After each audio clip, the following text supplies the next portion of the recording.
चहा घेत बोलूया. नको. काय झालं पोलीस स्टेशन मध्ये? काही अनपेक्षित घडलं नाही, धक्का बसला नाही, यातच काय ते सुख मानूया आपण. असं का म्हणतोयस?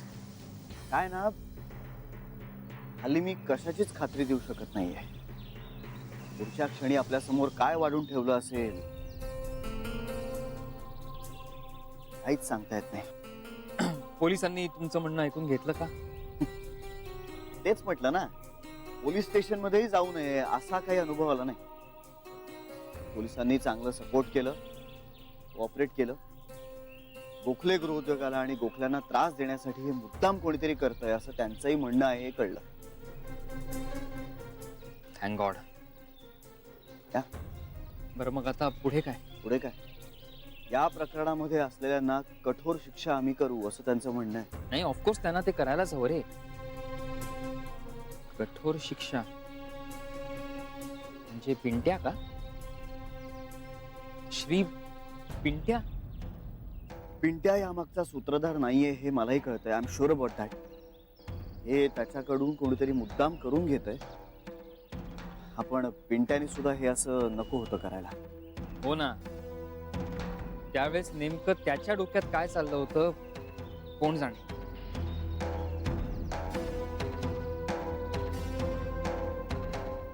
तू ऑफिसला जाणार आहेस? जावंसं तर वाटतंय पण काही कळत नाही. ऐक ना, आज नको जाऊस ऑफिसला. मनीष, अरे पण घरी जावंसं वाटत नाही. अरे पण मग माझ्या घरी चल. नाही नाही थँक्स, पण नको. एक दोन कामं आहेत ती उरकतो आणि मग बघतो काय करायचं. श्री, बाय.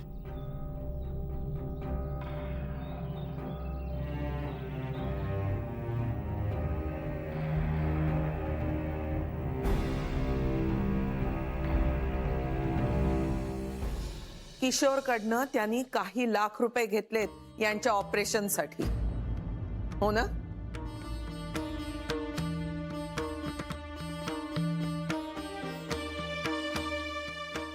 आय्याजी, लहान तोंडी मोठा घास घेते मी.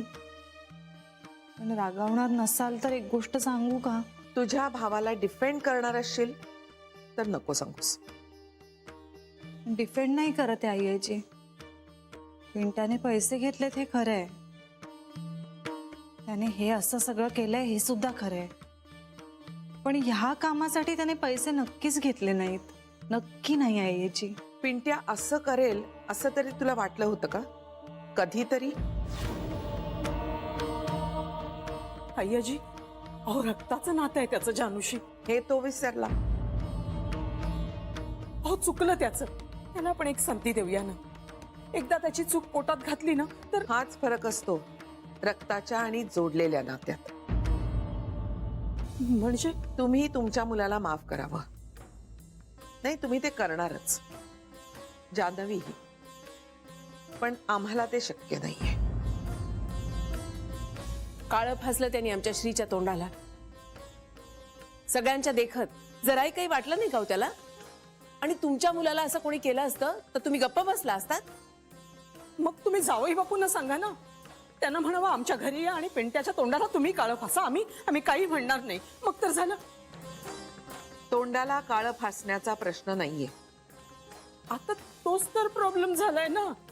कला, तू जरा गप्प राहशील का? अहो पण आता काहीतरी मार्ग काढायला पाहिजे ना. तो आम्ही काढू आमच्या पद्धतीनं. आजी, तुम्ही पिंट्याला जे काही शासन कराल ते आम्हाला मान्य आहे. म्हणजे त्याचं चुकलंच आहे. हो तर आम्हाला शिक्षा करा. आम्हीच कमी पडलोय त्याच्यावर संस्कार करण्यात. फक्त जानूला माफ करा, तिची काही चूक नाहीये यात. तेवढं तारतम्य आहे आमच्यात. आमची जानू नांदतीये तुमच्या घरात. पिंट्याचा राग तिच्यावर नाही निघाला म्हणजे झालं. आई तसं काही होत नाहीये. बस बस, तुमच्या घरातले आहेतच मोठ्या मनाचे. तेवढा पिंट्याचाही अपराध पोटात घातला तर बरं झालं असतं. हो लहान आहे, होतो आपलाच आहे ना तो. अगदी तुमच्या नातवासारखा आहे. जाऊ द्या ना, सोडून द्या ना त्याला. झालं गेलं, गंगेला मिळालं. जानू जानू, तू सांग ना ग आई अजींना. आमच्या घराची ती परंपरा नाहीये. चूक ती चूक, अन्याय तो अन्याय. मी माझ्या मुलांनाही त्यांच्या चुकांची शिक्षा भोगल्याशिवाय माफ केलेलं नाहीये. तर होती ती तुमच्या पोटची पोरं होती. हे नातं मी रक्ताच्या आणि जोडलेल्या नात्यात भेदभाव करणार नाही. तुमच्या मुलाला या घरात क्षमा नाही. त्याला योग्य वेळी योग्य ते शासन करायला मी मागे पुढे पाहणार नाही. अगं बाई, कसलं शासन करणार आहात तुम्ही त्याला? जाऊ दे ना जानू. अगं तू गप्प का? तू सांग ना त्यांना. जान्हवी गप्पच होती. जेव्हा श्रीच्या तोंडाला काळं फासलं गेलं ना, तेव्हाही ती गप्पच होती. आता कशाला बोलेल काही? मला वाटतं आपलं बोलणं संपलंय.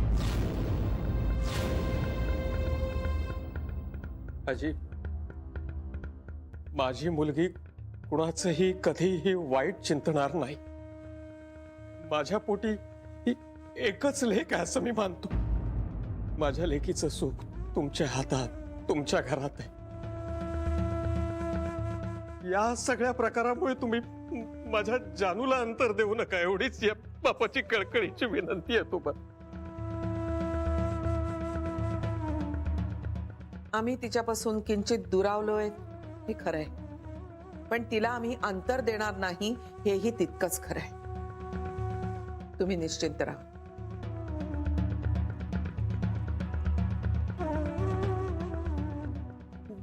जानू, काळजी घे बाळा, सगळं काही ठीक होईल. येतो. चल.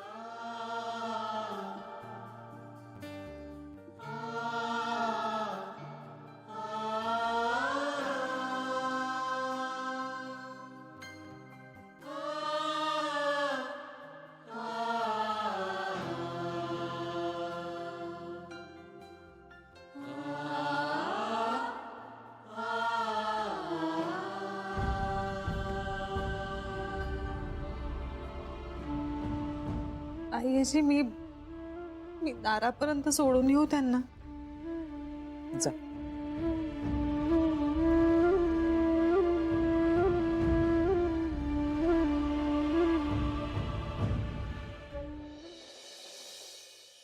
सरू, जान्हवीच्या आईनं पिंट्याला मिळालेल्या पैशांबद्दल तुला नक्की काय सांगितलं होतं? नीट आठवून सांग. आई म्हणजे त्या दिवसांमध्ये पिंट्यासाठी स्थळ बघा म्हणून त्यांचा सारखा फोन यायचा मला. पिंट्या कसा चांगला आहे, स्थळ म्हणून कसा योग्य आहे असं सांगत राहायच्या. हुशारक्याच मारायच्या. त्यात तथ्य किती आहे असा प्रश्न पडावा इतपत वाढवून सांगायच्या त्या. पिंट्याला नोकरी लागल्यानंतर थोड्याच दिवसांनी त्याच्या बॉसने त्याला 3 का 3.5 नाही मला वाटतं 3 लाख रुपयांचा चेक दिला होता बाबांच्या ऑपरेशनसाठी. आणि मग मोठं घर सुद्धा देणार आहेत असं काहीतरी म्हणाल्या. त्याच्या बॉसचा तो किती लाडका आहे असं सांगायचं होतं बहुतेक त्यांना मला. कठीण आहे. हसावं की रडावं हे सुद्धा कळत नाहीये मला. पिंट्याला अचानक एवढे पैसे त्यांनी का दिले असतील याचा विचारही नाही आला का ग त्यांच्या डोक्यात आई? श्री, अजूनही तुला पिंट्याच्या उद्दिष्टाबद्दल शंका आहे? नाही, शंका नाही, पण पण काय? त्याचा हेतू स्पष्ट आहे. पैशांसाठी त्याने हे केलं. आयजी मला असं वाटतं की त्याला प्यादं बनवलं गेलंय. पण तो विकला गेलाच ना पैशांसाठी. परस्पर विकला जायला किंवा प्यादं बनायला तो काय कुकुल बाळ होता का? तो भुललाच ना. पैसे घ्यायची कशी काय अक्कल होती त्याला मग? मला असं वाटतं की आयजी कुठलाही निर्णय घेण्याआधी आपण जरा. मी निर्णय घेतलाय श्री. म्हणजे तुला यात अवघड वाटत असेल तर मी तुझ्यावर अवलंबून राहणार नाही. आयजी माझ्या आजपर्यंतच्या आयुष्यात मला इतकं अपमानास्पद कधीही वाटलं नाहीये श्री. माझ्याच घरात शिरून कुणीतरी हे करत.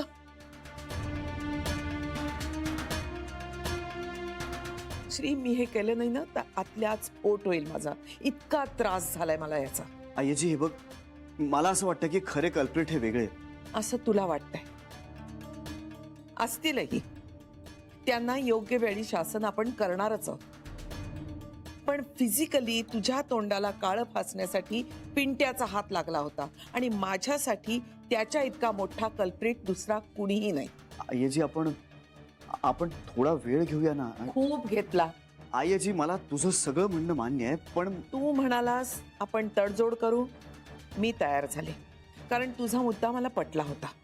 एक कंपनी बंद पडल्याने आपल्याला काही फरक पडणार नाही, पण काम करणाऱ्या प्रत्येकाला पडेल. तास नाही. ऐकलं मी तुझं, पण या बाबतीत नाही.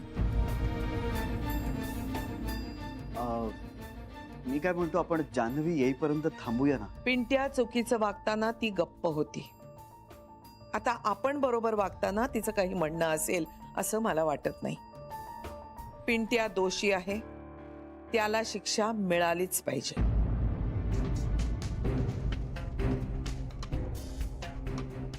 आयजी मला तुझा राग कळतोय. नुसता कळून उपयोग नाही, वळला पाहिजे. आयजी अगं शेवटी तो जान्हवीचा भाऊ आहे. हा विचार त्यानं केला. अगं पण तो मूर्ख आहे. मग त्याला त्याच्या मूर्खपणाची शिक्षा मिळालाच पाहिजे. पण मग आपण देऊया ना ते शिक्षा. आपण काय देणार? पोलीस बघतील काय करायचंय. बेबी हत्या. पण त्यानं आपल्या बरोबर जे झालंय ते भरून निघणार आहे का? कॉम्पेन्सेट तर करावं लागेल ना, आणि त्यासाठी काहीतरी करावंच लागणार. श्री काका अरे तू पण. हे बघ श्री, जान्हवीवर माझा अजिबात राग नाही, कारण तिचा यात काहीच दोष नाही, मला मान्य आहे. मला नाही तसं वाटत. जान्हवीनी 2 मुस्कट्या देऊन त्याला थांबवायला हवं होतं, पण ती नुसतीच बघत उभी राहिली. आईला काळं फासायला येत होते तेव्हा सुद्धा नुसतीच बघत उभी होती. बेबी हत्या, हे सगळं आता जुनं उकरून काढण्यात काय अर्थ आहे? मी जुनं उकरून काढत नाहीये. श्री, जे चुकीचं आहे ते चुकीचंच आहे. त्यांनी जे केलंय त्याची शिक्षा त्याला मिळायलाच हवी. तुम्ही मला परवानगी देत असाल ना तर मी त्याचे दात पाडायला पण तयार आहे. पण कांता, आपणही त्यांच्याच पातळीवर आलो तर त्यांच्यात आणि आपल्यात फरक काय राहिला? आपण कायद्याचा मार्ग सोडायचा नाही. राहिलं तुझं म्हणणं श्री, त्याला शासन करून आपली मानहानी भरून निघणार आहे का? तर हो, आपला मनस्ताप कमी होणार आहे. कुणीही उठावं आणि गोखले घराण्याशी काय वाटेल ते करावं आणि राजरोज फिरावं, हे होणं नाही. किशोरवर ऍक्शन घेतातच आहे. पिंट्याही यातून सुटता कामा नये. मला ते गरजेचं वाटतंय. आणि आपण काही रस्त्यावर पडलेलं नाही आहोत. बेबी हत्या, हे बघा, पिंट्यानं हे नक्की का केलंय हे आपल्याला माहित नाहीये. त्यामागे काहीतरी वेगळं कारणही असू शकतं. आता आपण फक्त अंदाज बांधतोय, नेमकं कारण आपल्याला माहित नाहीये. माहित करून घेण्याची आपल्याला गरज नाही श्री. ते काम पोलिसांचं आहे. आपलं काम त्याला पोलिसांच्या ताब्यात देणं आहे. त्यात दिरंगाई करून काहीही उपयोग होणार नाहीये श्री. तुला हे जमत नसेल, मला करावं लागेल. आयजी, इतक्या तडकाफडकी हे सगळं. तडकाफडकी नाहीये श्री. खूप नाचक्की झाली, खूप मनस्ताप झाला. आर्थिक नुकसान झाल्यानंतरच आपण करतोय ना हे. मला असं वाटतं की एकदा जान्हवीशी आपण बोलायला हवं. तो बोलला होता जान्हवीशी. अरे पण म्हणून आपणही तसंच करायचं का? आणि ती राजी झाली नाही तर काय करणार आहेस तू?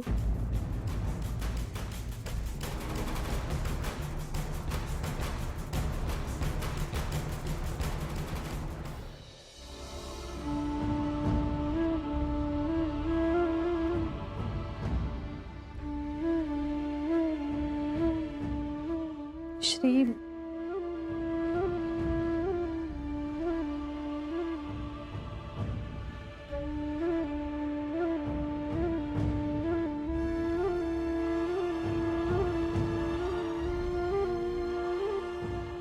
मला बोलायचंय तुझ्याशी.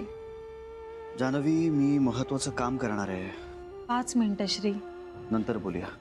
ठीक आहे, मी थांबते, वाट बघते मी.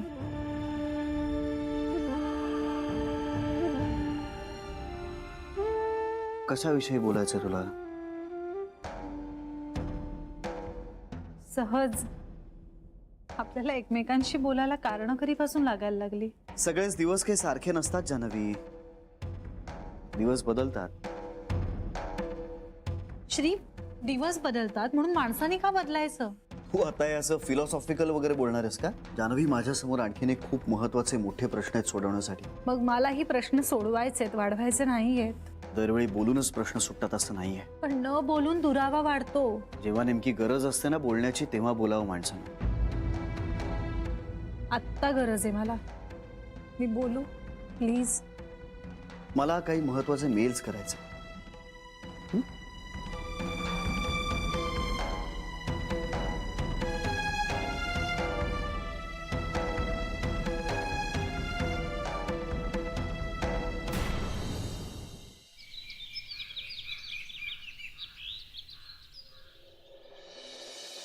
श्रीशी बोलावंसं वाटतंय. करू का त्याला फोन? नाही, नको. सध्या तो काहीच ऐकून घेण्याच्या मनस्थितीत नाहीये. उगाच वाद निर्माण होतील पुन्हा. नकोच.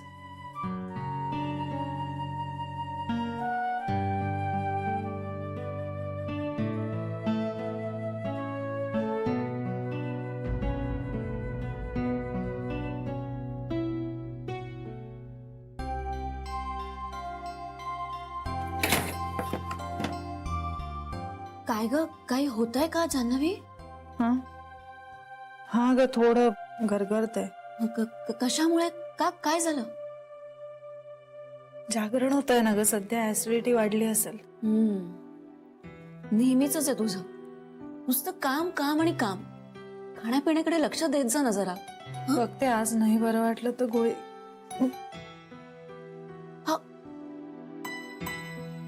जान्हवी,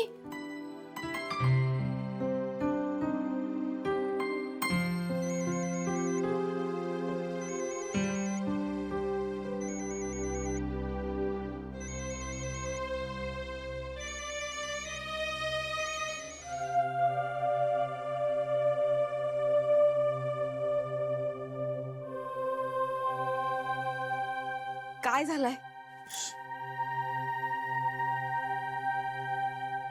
आई, मग काय झालं? सगळं ठीक आहे ना? पोलीस स्टेशन मध्ये मी सांगतो, थोडक्यात सांगतो. म्हणजे त्यातले टेक्निकल मुद्दे आपण टाळूया, पण तोंडाला काळं फासणं हा काही दखलपात्र गुन्हा नाही, तो अदखलपात्र गुन्हा आहे. त्यामुळे त्याकरता शिक्षा किंवा अटक असं काही होत नाही. फक्त समज देऊन सोडून दिलं जातं. याला काय अर्थ आहे? एक मिनिट, ऐकून घे. आपल्या वकिलांनी जमावबंदीचा आदेश धुडकावला. या अपराधाखाली पिंट्याला 4 ते 6 महिन्याची शिक्षा होऊ शकते असा मुद्दा मांडला आणि पोलिसांना तो पटला सुद्धा. आता पोलीस काय ती योग्य ती कारवाई करतील. 4 ते 6 महिने फक्त? 6 वर्षाची शिक्षा व्हायला हवी होती त्याला. आई, पण श्रीला हे सगळं माहित आहे का? अर्थात. म्हणजे माझा विचार त्याला माहित आहे. पण या शिक्षेबद्दल पण त्याला सांगायला हवं ना? सांगणारच आहे. आणि जान्हवीला? मी हे काही चोरून लपवून करत नाहीये, उजळ माथ्याने करते. जान्हवीला माझा स्टँड माहित आहे. पिंट्याला त्याच्या कृत्याबद्दल शिक्षा व्हायलाच हवी हे माझं म्हणणं मी तिच्या पुढे मांडलंय. मला तर जान्हवीचा आता जास्तच राग येतोय, त्यांच्या फॅमिलीचाही राग येतोय. मी फोन केला होता तिला, तिने फोन घेतला नाही, उलटा फोनही केला नाहीये मला. आता म्हणेल फोन ऐकूच आला नाही, रेंजच नव्हती, ब्ला ब्ला ब्ला सांगत बसेल मला काय ते. त्यांच्या घरात ना सगळेच स्वतःच्या धुनकीत असतात. बेबी, संपूर्ण कुटुंबाला यात ओढायची गरज नाहीये. आई, जबाबदारीची जाणीव त्या घरात जरा कमीच आहे, हे आता सिद्ध झालंय ना. बेबी, आपला विषय पिंट्या आहे, जान्हवी नाही. उगाच वडाचं तेल वांग्यावर काढू नकोस तू. असं काही करत नाहीये मी कांता. एका घरातली माणसं साधारण एकसारखी वागतात, यात काहीच नवल नाही. ती आई आपल्याकडे येऊन गेली तेव्हा कशी वागली होती माहितीये ना आपल्याशी. तो विषय संपलाय बेबी. पण मनातनं नाही गेलेला आई. आणि असे विषय मनातनं जातही नाहीत, कारण याच अनुभवावरून आपण समोरच्याशी कसं वागायचं हे ठरवत असतो. यांच्याच घरातली लोक आपल्याशी असं का वागतात? किती वेळा माफ करायचं आपण त्यांना, आणि कशा कशासाठी?